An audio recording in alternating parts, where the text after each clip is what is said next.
Today, we will be discussing the changing view of the Pope's role and significance since the 1929 Lateran Treaty that gave Vatican City its independence. On February 11, 1929, the Lateran Treaty was signed between the Kingdom of Italy and the Roman Catholic Church's governing body, the Holy See. Prime Minister Benito Mussolini would sign on behalf of King Victor Emmanuel III, and Cardinal Secretary of State Pietro Gasparri would sign on behalf of Pope Pius XI. The treaty would establish Vatican City as an independent city-state, thus marking the beginning of significant change for the Roman Catholic Church and its future popes.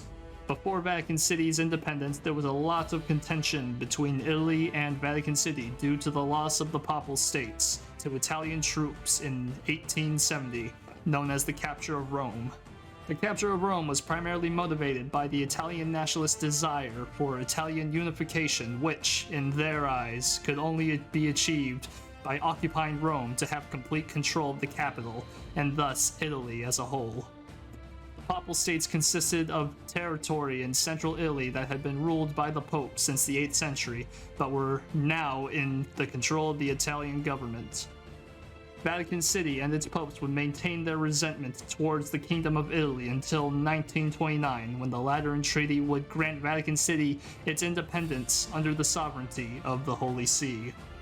Pope Pius XI, who served as Pope from 1922 to 1939, would be the reigning Pope when the 1929 Lateran Treaty was signed.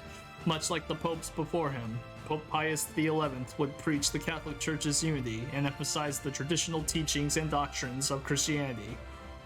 However, Pope Pius XI would be greatly challenged by the rising threat of fascism, unlike the popes before him. He would vocally oppose Nazism and fascist ideologies that were quickly rising in Europe. The role of the Pope was traditionally reserved for spiritual concerns, but the rise of authoritarian regimes required Pope Pius XI to partake in a stronger political stance. He would be remembered as one of the first modern popes to take an active interest in world affairs and to engage with political and social issues outside of the Church. Most popes were viewed as having been removed from worldly concerns, but the memory of the Great War's carnage necessitated Pope Pius XI to diplomatically intervene.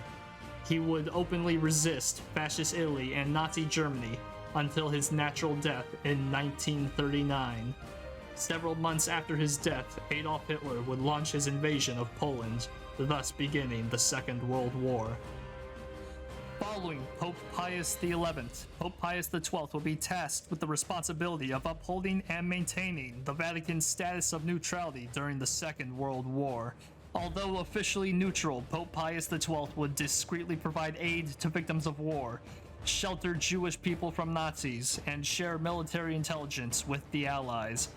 The Pope was supposed to be seen as a representative of the Christian faith and a paragon of peace, but this time of turmoil caused many to lose faith or have disdain for the Pope for not having been more publicly involved. He condemned communism and fascism during the post-war period, but remained very quiet during the war period. Not wanting to break the Vatican's pledge of neutrality, Pope Pius XII was forced to be very reserved in his involvement regarding the war. It was expected by the public that the Pope would be more condemning of the world conflict and take a larger stance on the issue, but the new Pope's lack of stronger involvement resulted in the diminishment of the Pope's influence. The Allies wanted the Pope to be more publicly condemning of the Holocaust, while the Axis viewed the Pope as deceptive and sinful for not upholding the Vatican's status as fully neutral when they discovered his involvement with providing the Allies with intelligence. Overall, people began to view the role of the Pope as a ceremonial position that was lacking the influence the people expected. With the Vatican having lost a substantial amount of influence as a result of the Second World War, Pope John XXIII would make great efforts to regain their losses by moving the Vatican away from theologically based political policies and having the Vatican cooperate with other Christian denominations. This was a major change that involved Pope John XXIII fostering cooperation around the world with other Christian faiths. His changes were viewed as very radical and included expanding the traditional numbers of cardinals from 70 to 85, and naming cardinals from Japan, the Philippines, and Africa. Although these actions inevitably resulted in the reinvigoration of the Pope's influence and Vatican City's relevance, the changes pushed the Pope and Church further from their traditional roots and closer to a politically and socially oriented institution. Carrying on the new trend of being involved in social issues, Pope Paul VI would characterize his papacy with a strong advocacy toward charity and generosity on an international level.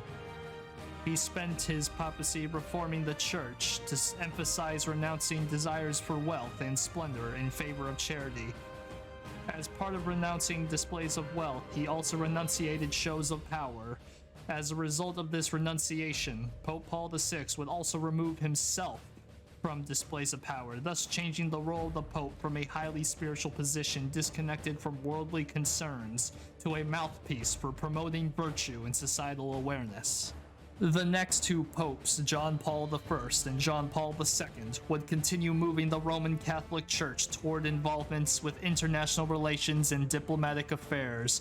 Both John Pauls would advocate for social awareness and world peace throughout their papacies, but Pope John Paul II would make a monumental leap in the perceived role of the papacy by visiting 129 countries, making him one of the most traveled of any pope in recent history, canonizing 483 people, which marks the most of any pope in history, and announcing the beatification of 1,344 people, making him the record holder of such declarations of any pope in history.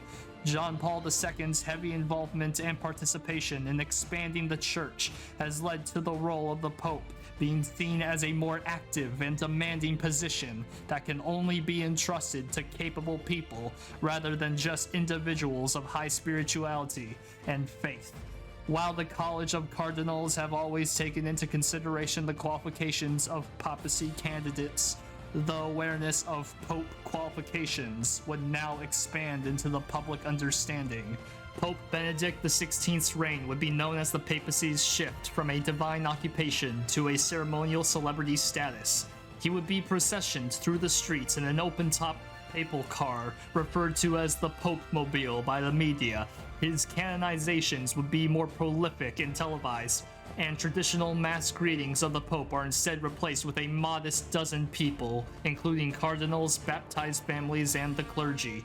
Overall, the Pope's role would evolve to be closer to the general public with a celebrity-like public image. The role of the Pope shifts drastically under the reign of Pope Francis. Pope Francis would be characterized by many unique decisions that seem to drift further away from the traditional values of the Catholic Church.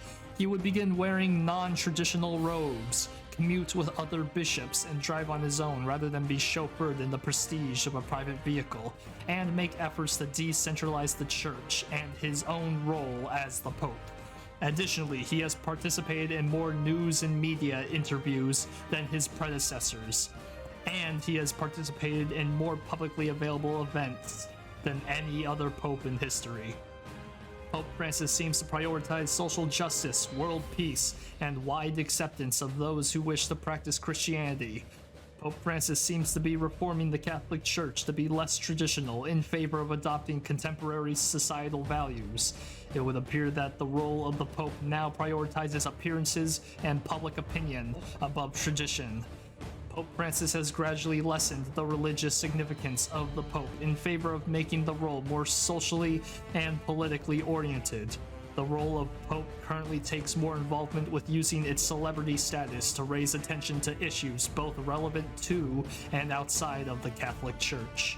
Over the last 94 years, the role of the Pope has been altered significantly to maintain relevancy in this rapidly changing world.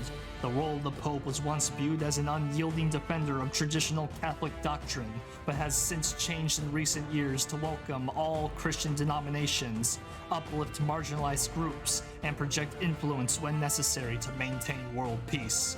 The change in policies and behaviors of the Pope and Vatican City are likely attributed to shifts in social attitudes, the increasing influence of globalization, and the need to adapt operations to appeal to a broader, interconnected world and greater cultural context.